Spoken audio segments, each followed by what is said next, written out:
ગુજરાતમાં હવે national highway authority અને સ્ટેટ હાઈવે ઓથોરિટીએ ટોલ ટેક્સમાં વધારો કર્યો છે, જે 1 એપ્રિલથી રાજ્યના વિવિધ ટોલ પ્લાઝા ઉપરથી પસાર થતા વાહનોના ચાલકો પાસેથી ₹40 સુધીનો વધારો જાહેર કરવામાં આવ્યો છે। Ahmedabad Abu road highway Khemana toll ટેક્સની ફીમાં વધારો કરીને વાહન ચાલકો ઉપર જંગી આર્થિક બોજો ઝીકવામાં આવ્યો છે। નાના વાહનોથી લઈને મોટા વાહનો સરકારના આ નિર્ણયથી નારાજ જોવા મળ્યા છે। સરકાર આ નિર્ણય પરત ખેંચે તેવી માંગ કરવામાં આવી છે। કેન્દ્ર સરકાર દ્વારા કરાયેલા આ ટોલ ટેક્સના વધારાની સીધી અસર વાહન ચાલકોના ખિસ્સા પર જોવા મળશે, તો જ્યારે કેટલાક વાહન ચાલકોએ સરકારના આ નિર્ણયની સામે આંદોલનની પણ ચીમકી ઉચ્ચારી છે।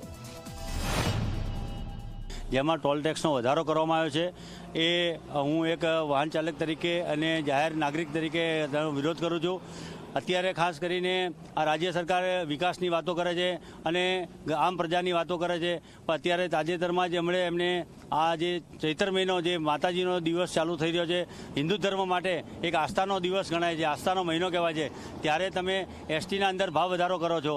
એક બાજુ આજે આ વાહન ચાલકો માટે કમરતોડ જે ભાવ વધારો કરી અને અત્યારે માત્ર પોતાની તિજોરી ભરવા માટે આ જે નિર્ણય લેવામાં આવ્યો છે, એનો અમારે એક વાહન ચાલક તરીકે એનો અમે સખત વિરોધ કરી રહ્યા છીએ।